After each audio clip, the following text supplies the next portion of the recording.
everyone, I'm Smriti Sinha here and welcome back to our channel Science Zone. Today you follow, tomorrow we lead. And if you are new to this channel, please hit the subscribe button given below. And don't forget to press the bell icon. If you have missed our previous videos, you can click on the I button given above. And to join our Telegram group, you can click on the link given in the description. और आज जो topic हम पढ़ने वाले हैं वो है inheritance and variation. ये टॉपिक नंबर 3 है from Maharashtra state board syllabus standard 12th biology से। इस टॉपिक में हमें ये सब टॉपिक्स कवर करने हैं, जिसमें से पहले 2 सब टॉपिक्स आज हम इस वीडियो में कवर करेंगे, जो है chromosomes and mechanism of inheritance and genetic terminology. तो ये 2 इंपॉर्टेंट सब टॉपिक्स आज हम इस वीडियो में कवर करेंगे और आने वाले सब टॉपिक्स हम आने वाले सब वीडियोस में कवर करेंगे। तो चलिए शुरू करते हैं पहले आज के टॉपिक के साथ, जिसका नाम है chromosomes and mechanism of inheritance. जो जेनेटिक इंफॉर्मेशन ट्रांसफर होता है एक जनरेशन से दूसरे जनरेशन में, उसे कहते हैं हेरिडेटरी या इनहेरिटेंस। तो इनहेरिटेंस या हेरिडेटरी को आप डिफाइन कैसे कीजिएगा? The transmission of genetic information from generation to generation is known as hereditary और इनहेरिटेंस। जो ये मैकेनिज्म है इनहेरिटेंस का, जिससे जेनेटिक इंफॉर्मेशन एक जनरेशन से दूसरे जनरेशन में जा रहा था, वो सक्सेसफुली स्टडी किया गया था क्रोमोसोम और जीन के मिलने से पहले। तो ऐसा माना जाता है या ऐसा ट्रूथ है कि जो जेनेटिक इंफॉर्मेशन है वो क्रोमोसोम और जीन्स थ्रू एक जनरेशन से दूसरे जनरेशन में जाता है, बट ये दोनों को पता चलने से पहले ही ये इनहेरिटेंस का मैकेनिज्म को अच्छी तरह पढ़ लिया गया था और ये पढ़ा था मेंडले ने। ये एक सन थे, एक फार्मर के, जो बॉर्न हुए थे 1822 में।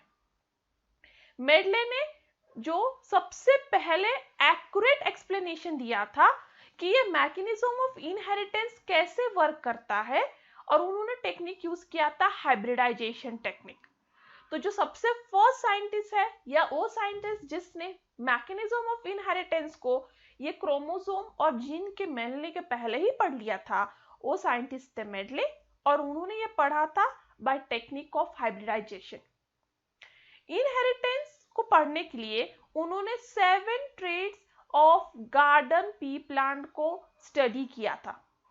हर एक ट्रेट्स को एक टाइम पे या फिर कॉम्बिनेशन ऑफ 2 और 3 कैरेक्टर्स को यूज किया था, और फिर बाद में जो ये कॉम्बिनेशन था उन्होंने उसे मैथमेटिकल और स्टैटिस्टिकल डेटा में कन्वर्ट करके स्टडी किया, और उससे ये प्रूफ किया कि कैसे जो है जेनेटिक इंफॉर्मेशन एक जनरेशन से दूसरे जनरेशन जाता है।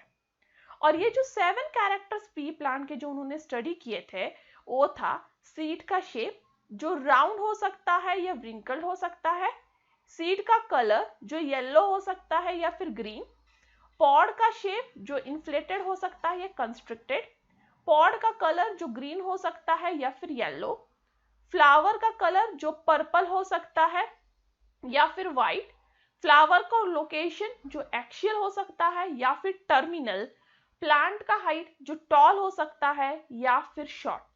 तो ये जो 7 कैरेक्टर्स है, वो मेंडले ने ये 7 कैरेक्टर्स को स्टडी किया 1 by 1 या फिर कॉम्बिनेशन ऑफ 2 to 3 कैरेक्टर्स, और उसका फिर एक मैथमेटिकल और स्टैटिस्टिकल डाटा बनाया और उससे स्टडी किया कि transmission of genetic information, that is inheritance. Mendel ने अपने प्रिंसिपल्स को जो है वो पोस्टुलेट किया और फिर उससे बनाया फंडामेंटल लॉज ऑफ हेरिडेटरी, जो फर्दर साइंटिस्ट कॉरेंस ने 1900 में प्रूव किया। उन्होंने देखा कि ये जो कैरेक्टर्स हैं 7 कैरेक्टर्स, वो फिजिकली ट्रांसमिट नहीं होते एक जनरेशन से दूसरे जनरेशन में। और ट्रांसमिट होने के लिए कुछ तो एक मटेरियल प्रेजेंट होता है गैमेटिक सेल में, जो ये 7 कैरेक्टर्स को ट्रांसमिट कराता है एक जनरेशन से दूसरे जनरेशन में। और ये जो कुछ कैरेक्टर है जो एक्चुअली प्रेजेंट है गैमेटिक सेल में, जो इन कैरेक्टर को आगे ले जा रहा है, वो समथिंग को उन्होंने नाम दिया फैक्टर्स। और आज हम फैक्टर्स को जीन के नाम से जानते हैं। तो फैक्टर्स जो है, मेडलियन फैक्टर्स जो है, आज किसके नाम से जाना जाता है? जीन्स के नाम से। तभी वो जीन्स फाइंड आउट हुआ नहीं था, उसका पता चला नहीं था, तो उन्होंने उसको एक नाम दे दिया फैक्टर, जो गैमेटिक सेल में प्रेजेंट है।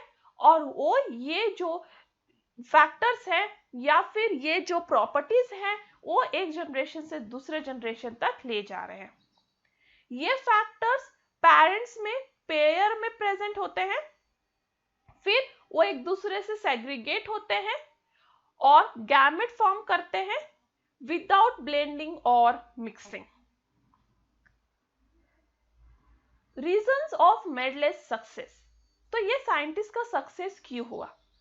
पहला रीजन कि उन्होंने अपने एक्सपेरिमेंट्स बहुत अच्छे से प्लान किए थे और उन्होंने बहुत ज्यादा सैंपल्स यूज किए अपने एक्सपेरिमेंट को प्रूव करने के लिए, स्टडी करने के लिए।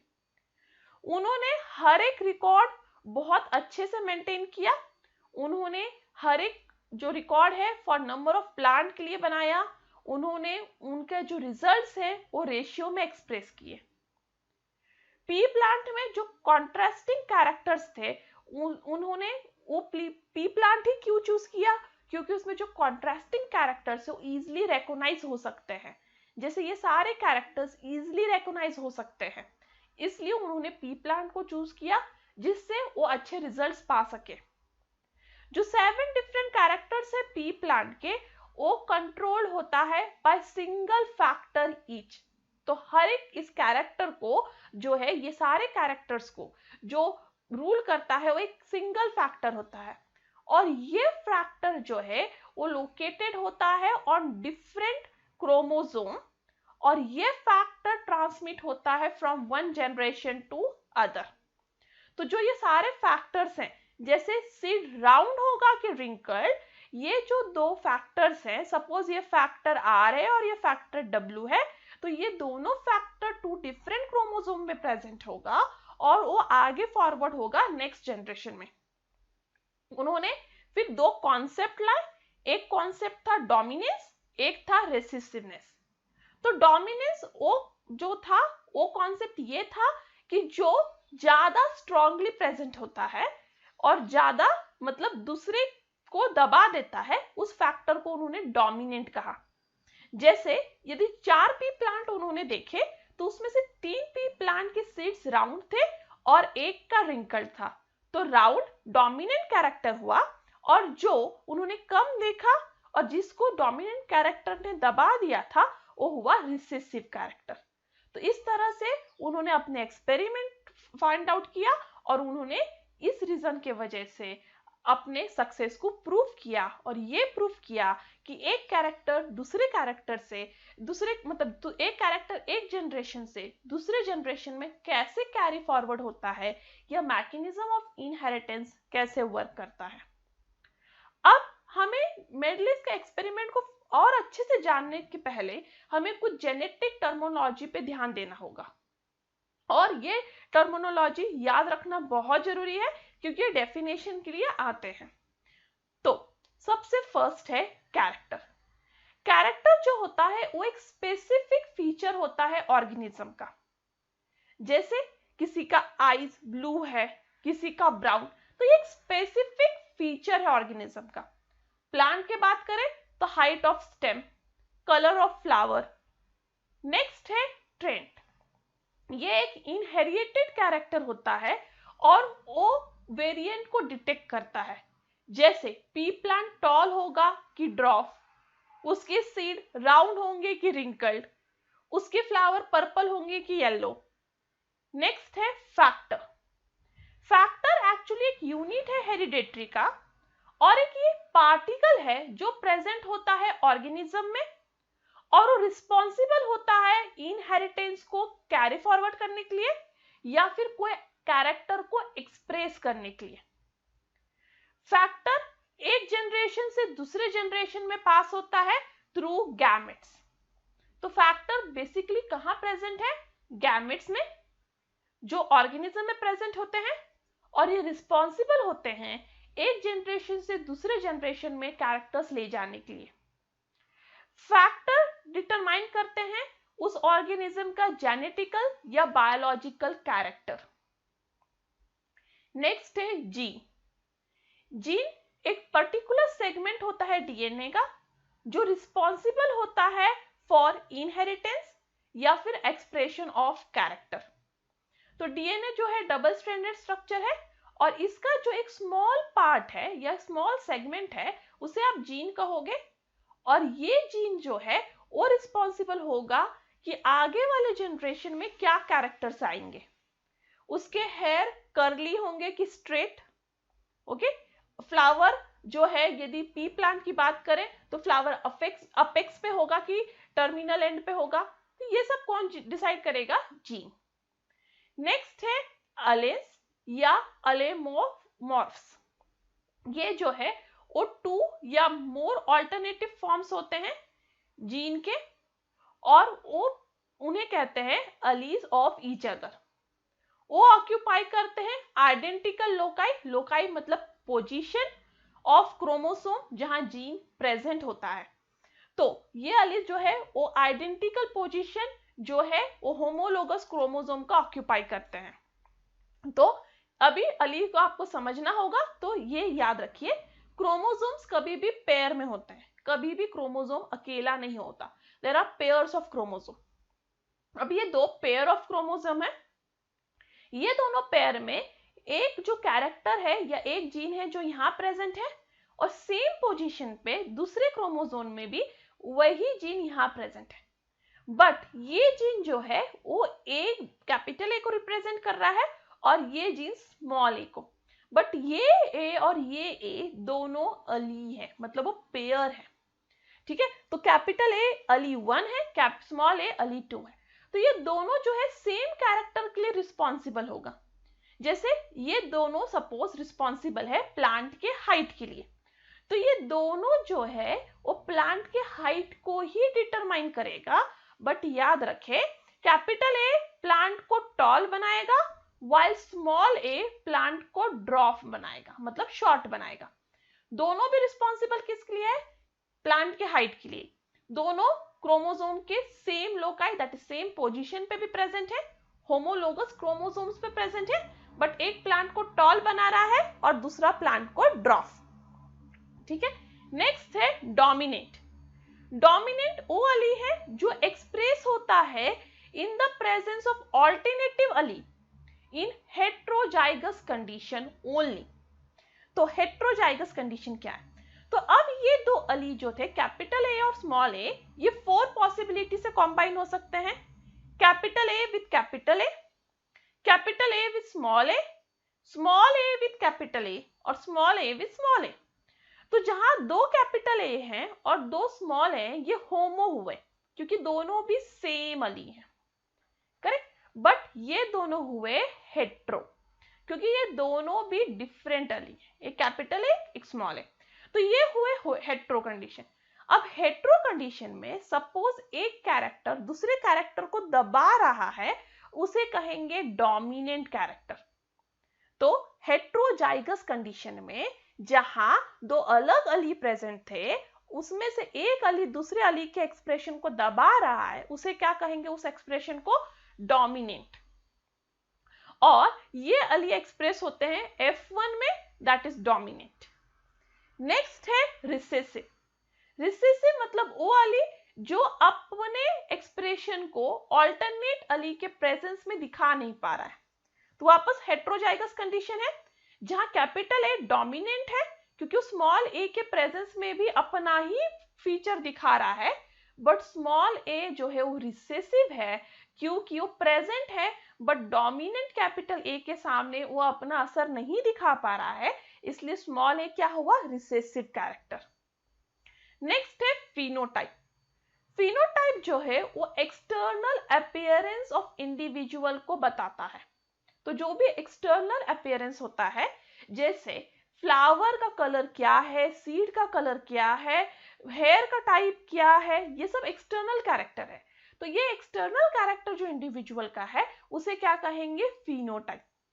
ये आंखों से देख सकते हैं, ये ऑब्जर्व कर सकते हैं, इसे डिटरमाइन कर सकते हैं by different combination of Ali. जैसे कि पी प्लांट में हाइट ऑफ स्टेम फिनोटाइप है कि टॉल होगा, प्लांट की ड्रॉप होगा, ये सब क्या हुआ, फिनोटाइप्स।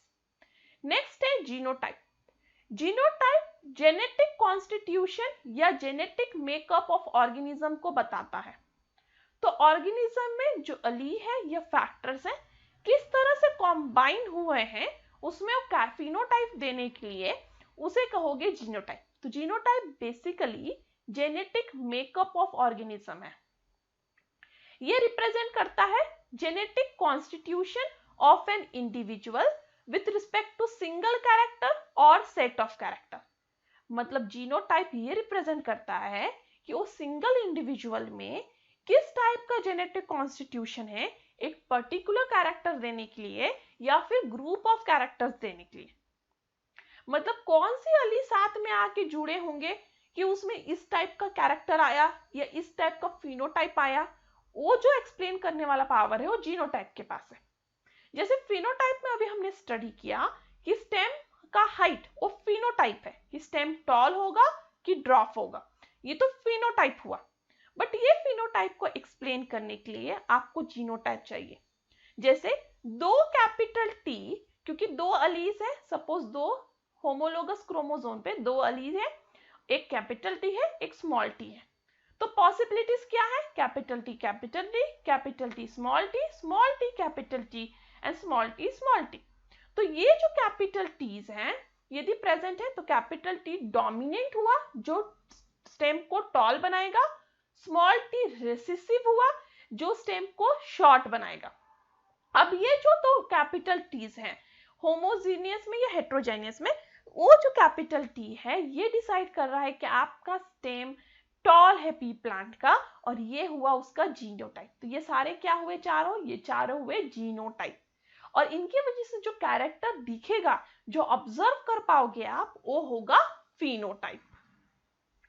नेक्स्ट है होमोजाइगस, दैट इज प्योर। यदि एक इंडिविजुअल बन रहा है दो आइडेंटिकल अली से एक पर्टिकुलर ट्रेट के लिए, उसे कहोगे होमोजाइगस या फिर प्योर फॉर दैट ट्रेट। मतलब जैसे टॉल के लिए सिर्फ कैपिटल टी हो या फिर सिर्फ स्मॉल टी हो, तो कैपिटल टी प्लांट को टॉल बनाएगा, स्मॉल टी प्लांट को ड्रॉप बनाएगा, बट दोनों भी आइडेंटिकल अलीज हैं, तो ये कहलाएगा होमोजाइगस, जहां पे दोनों भी अलीज जो है वो आइडेंटिकल है। नेक्स्ट है हेट्रोजाइगस। हेट्रोजाइगस में जो इंडिविजुअल है उसमें एक ही प्रॉपर्टी के लिए दो अलग कॉन्ट्रास्टिंग अलीज प्रेजेंट होते हैं। मतलब दो अपोजिट अलीज एक साथ प्रेजेंट होते हैं एक पर्टिकुलर कैरेक्टर के लिए, उसे कहोगे हेट्रोजाइगस। जैसे F1 जनरेशन में कैपिटल टी स्मॉल टी देखने के लिए भी मिलेगा, यहाँ पे प्लांट टॉल होगा क्योंकि कैपिटल टी डोमिनेंट है, बट स्टिल दो अलग अलीज प्रेजेंट है, इसलिए यह हुआ हेट्रोजाइगस। हेट्रोजाइगस इंडिविजुअल को हाइब्रिड भी कहते हैं क्योंकि यहाँ दो अलग अली आए हैं साथ में एक पर्टिकुलर ट्रेट बनाने के लिए, और ये जो बनते हैं वो दो अलग टाइप ऑफ गैमेट से बनते हैं। नेक्स्ट है प्योर लाइन। यदि एक इंडिविजुअल या ग्रुप ऑफ इंडिविजुअल, जिसे आप पॉपुलेशन कहते हो, ग्रुप ऑफ इंडिविजुअल मतलब पॉपुलेशन, तो एक इंडिविजुअल या ग्रुप ऑफ इंडिविजुअल जिनमें होमोजाइगस या ट्रू ब्रीडिंग हो, वो वन और मोर ट्रेट को कॉन्स्टिट्यूट करते हैं, तो उसे प्योर लाइन कहते हैं। और प्लांट जो प्योर लाइन से बनते हैं उनके कैरेक्टर ऑलमोस्ट सेम होते हैं। Next monohybrid. मोनोहाइब्रिड जो है उसमें हेट्रोजाइगस का एक ट्रेट जो प्रोड्यूस करता है from cross between two pure parents differing in single pair of contrasting characters, उसे क्या कहोगे, मोनोहाइब्रिड। मतलब एक ही कैरेक्टर, दो प्योर पेरेंट, जिसमें प्लांट टॉल था, ये एक प्योर पेरेंट है, दूसरा उसका पेरेंट है जिसमें प्लांट शॉर्ट था या ड्रॉप था। ये प्योर है कि दोनों भी एली सेम है, ये प्योर है। ये सेकेंड पेरेंट है जहां प्लांट शॉर्ट है, और ये दोनों के कॉम्बिनेशन से जो बनेगा वो अभी कहलाएगा मोनोहाइब्रिड। तो मोनोहाइब्रिड मतलब सिर्फ एक कैरेक्टर के लिए उनके पास कॉन्ट्रास्टिंग पेयर ऑफ अली होंगे।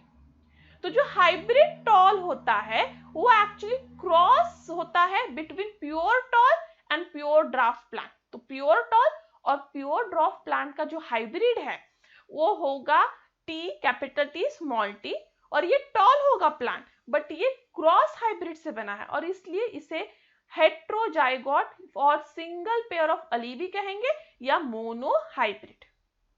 नेक्स्ट है first F1 generation. F1 generation मतलब फर्स्ट फिलियल जनरेशन, मतलब दो पेरेंट्स के कॉम्बिनेशन से जो सबसे फर्स्ट जनरेशन बनेगा उसे आप कहोगे F1 जनरेशन। वो कंसिस्ट करेगा ऑफ स्प्रिंग्स जो प्रोड्यूस होते हैं पेरेंटल क्रॉस से। तो दो पेरेंट्स साथ में आके क्रॉस होंगे और जो सबसे पहला जनरेशन प्रोड्यूस करेंगे उसे आप कहोगे F1 जनरेशन।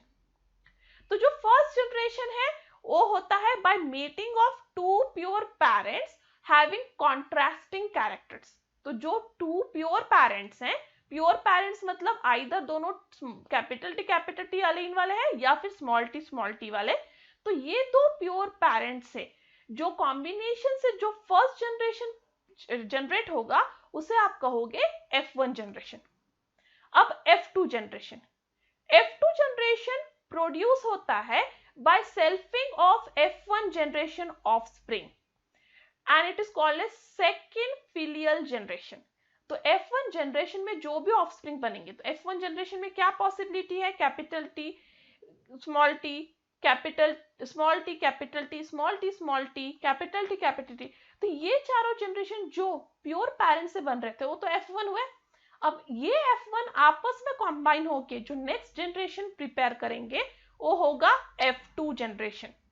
तो F2 जनरेशन वो जनरेशन होता है जो सेल्फिंग ऑफ F1 जनरेशन के ऑफस्प्रिंग से तैयार होता है या फिर cross between two F1 individual से जो क्रॉस होके तैयार होगा वो कहलाएगा F2 जनरेशन।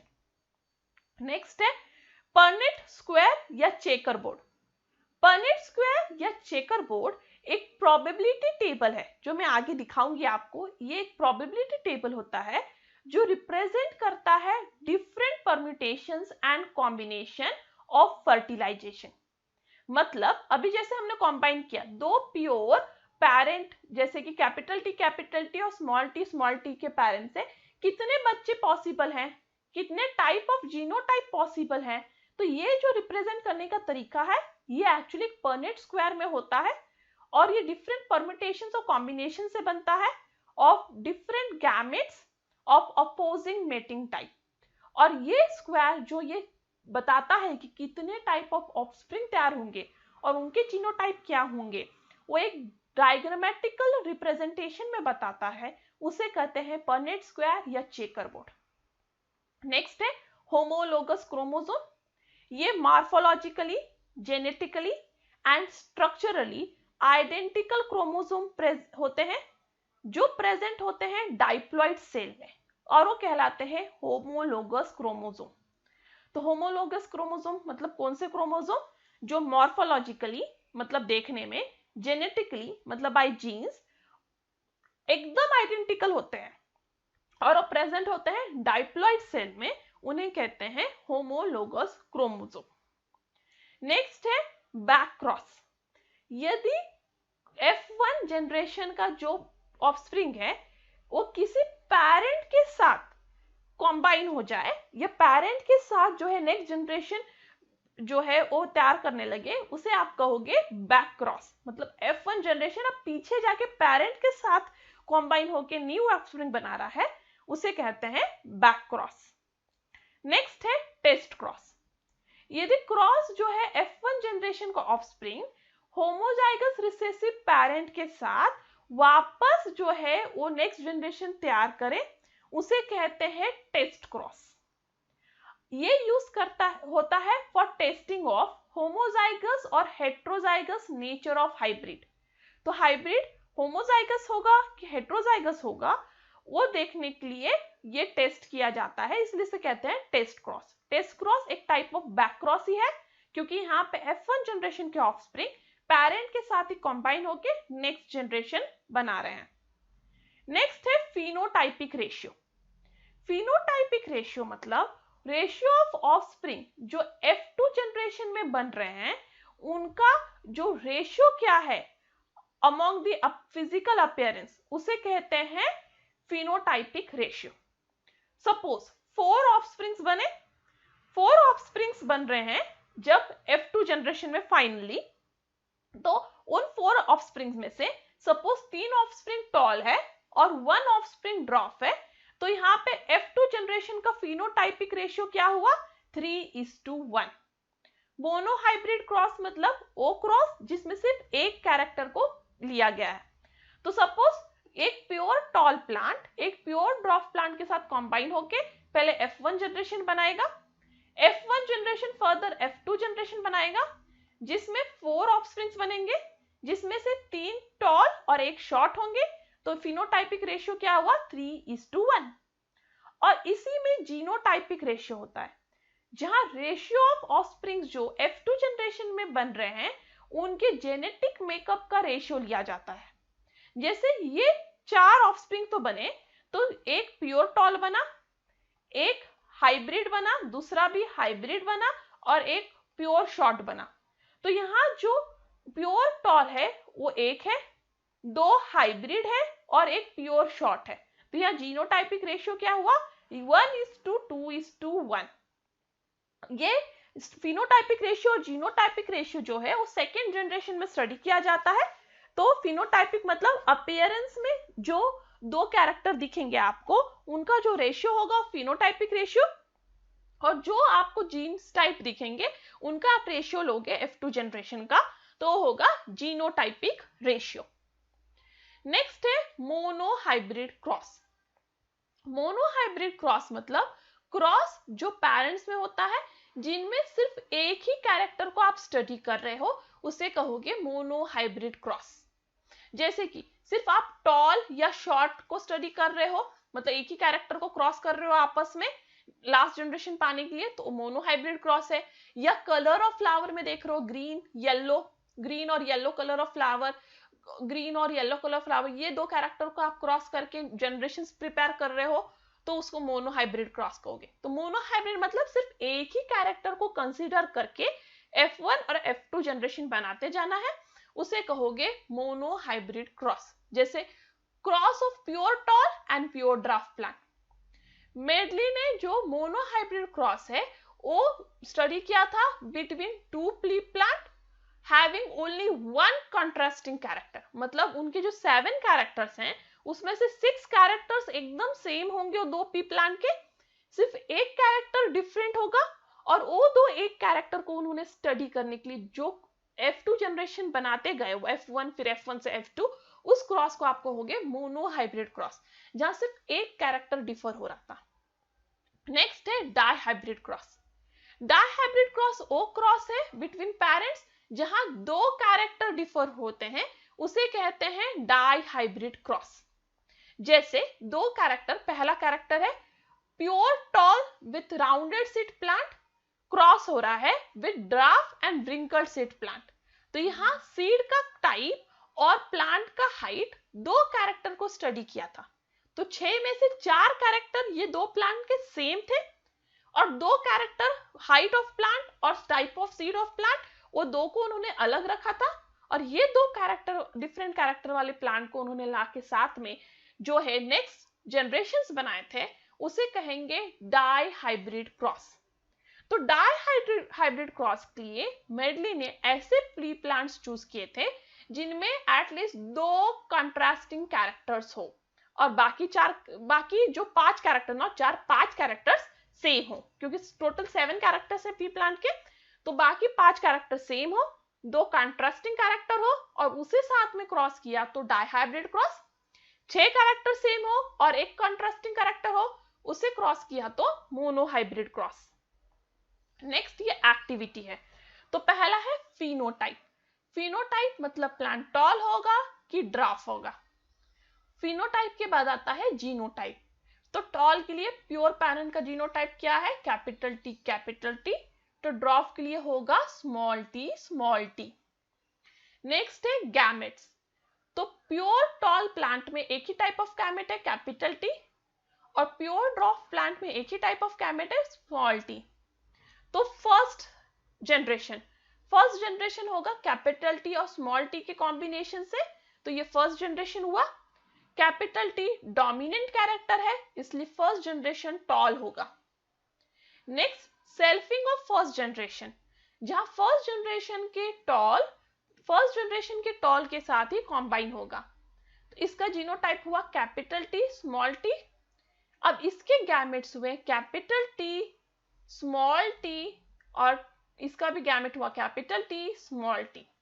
अब ये है आपका परनेट स्क्वायर, तो इसके कहते हैं परनेट स्क्वायर। अब इसमें मेल गैमेट है और एक फीमेल गैमेट है। तो सपोज एक ये मेल प्लांट है और एक ये फीमेल प्लांट है। तो मेल में capital T small T gamete है, फीमेल में भी capital T small T gamete है।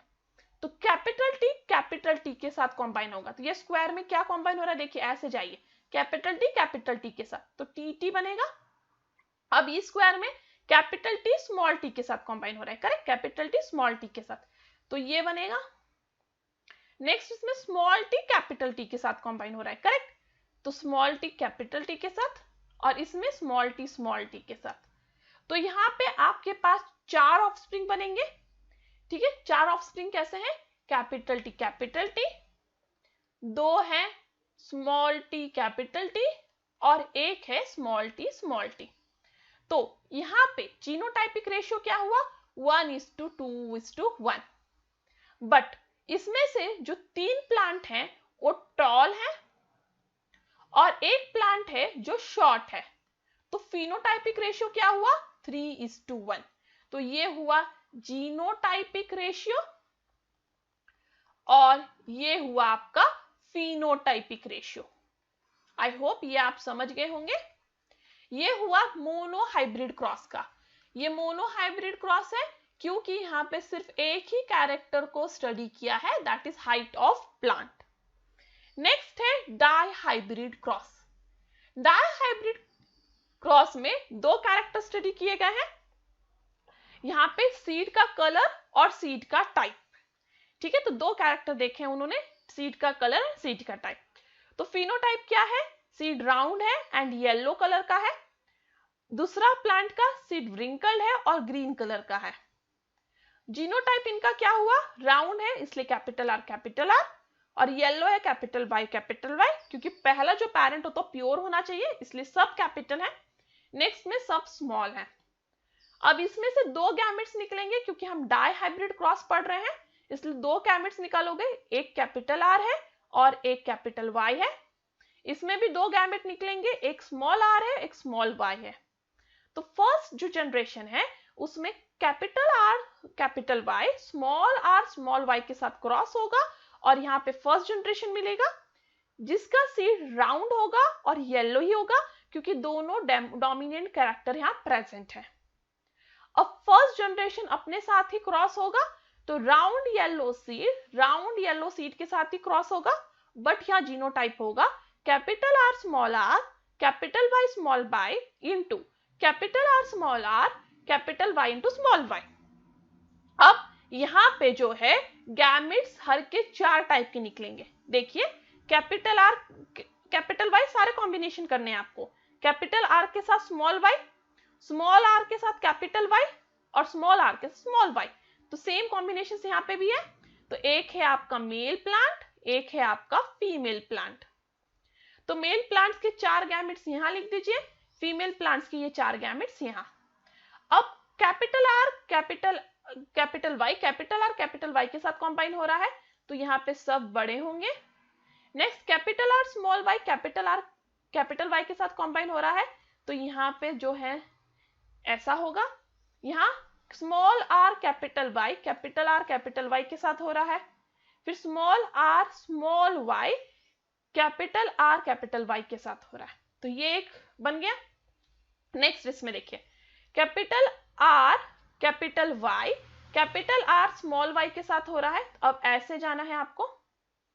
नेक्स्ट इसमें कैपिटल आर स्मॉल वाई के साथ हो रहा है। नेक्स्ट इसमें small R capital R small Y के साथ हो रहा है। Next small R small Y capital R small Y के साथ हो रहा है। अब इसमें अब आप ऐसे क्रॉस करोगे, capital R capital Y small R capital Y के साथ, फिर capital R small R capital Y के साथ, स्मॉल आर कैपिटल वाई के साथ, और स्मॉल आर कैपिटल वाई के साथ। नेक्स्ट अब इस तरह से इस लाइन से जाओगे, capital R capital Y small Y के साथ, कैपिटल आर स्मॉल वाई के साथ, small R capital Y small Y के साथ, और स्मॉल आर स्मॉल वाई के साथ। अब इसके जो आपको प्रॉपर्टीज देखने हैं वो इस तरह से देखिएगा। यहाँ पे हम दूसरा कलर लेते हैं, ठीक है। अब देखिए यहाँ तो सब कैपिटल ही है, इसलिए हाँ इसका जो है सीड राउंड और येलो ही होगा। ओके, नेक्स्ट यहाँ आर कैपिटल है और एक वाई भी कैपिटल है, इसलिए इसका भी सीड राउंड और येलो होगा। अब इसका जो है यहाँ पे एक आर कैपिटल है, वाई भी कैपिटल है, एक भी बड़ा मिल गया आपको तो राउंड और येलो। इसमें भी दो हैं बड़े, इसलिए राउंड और येलो। तो इस रो में सारे जो प्लांट्स हैं वो सीड राउंड और येलो ही देंगे। ओके, तो ये चार तो राउंड और येलो देंगे। नेक्स्ट इसमें देखिए, इसमें भी बड़ा है इसलिए राउंड और येलो। अब इसमें देखिए राउंड तो है बट ये दोनों छोटे वाई हैं, जो दोनों छोटे वाई ग्रीन के लिए होते हैं, तो दोनों भी डोमिनेंट जो रेसिसिव है, यहाँ डोमिनेंट कैरेक्टर है ही नहीं, इसलिए सीड ग्रीन होगा।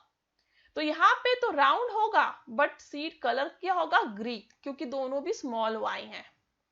नेक्स्ट इसमें देखिए यहाँ पे एक एक बड़ा बड़ा तो है, इसलिए राउंड और येलो। नेक्स्ट इसमें देखिए राउंड तो है, आर कैपिटल है बट वाई स्मॉल है, इसलिए राउंड एंड ग्रीन। तो यहाँ पे आपको दो राउंड एंड येलो मिला और दो राउंड एंड ग्रीन। नेक्स्ट इसमें देखिए एक कैपिटल आर है, कैपिटल वाई है, तो राउंड एंड येलो। यहाँ पे भी राउंड एंड येलो, बट यहाँ पे देखिए दोनों स्मॉल आर है और दोनों स्मॉल आर स्टैंड करता है रिंकल के लिए, तो wrinkle and yellow.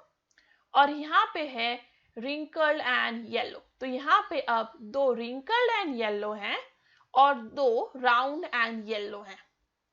Last column में देखिए वैसे ही यहाँ पे राउंड एंड येलो, अब यहाँ पे राउंड एंड दोनों स्मॉल वाई है ग्रीन, यहाँ पे है रिंकल एंड येलो, और यहाँ पे जो है वो है रिंकल एंड ग्रीन। तो रिंकल एंड ग्रीन जो है वो एक ही प्लांट में मिला, इतने 16 प्लांट्स तैयार हुए हैं F2 जनरेशन में, उसमें से रिंकल्ड और ग्रीन एक ही प्लांट में मिल रहा है आपको, देखिए। और बाकी सब में आपको राउंड एंड येलो ज्यादा मिल रहा है, फिर कुछ में राउंड एंड ग्रीन, किसी में रिंकल्ड एंड येलो। तो इस तरह से आप पता लगा सकते हो F2 generation. And that's all for today. Thank you. If you have any doubt, any comment, any suggestion, you are free to do that on askyourdoubt04@gmail.com या नीचे दिए कमेंट बॉक्स में। आपको मेरा वीडियो अच्छा लगा हो तो इसे लाइक जरूर करें, शेयर करें और ज्यादा से ज्यादा सब्सक्राइब करें। और मेरे साथ यहाँ लाइव बने रहने के लिए बहुत बहुत thank you. And that's all for today. Thank you. Stay tuned.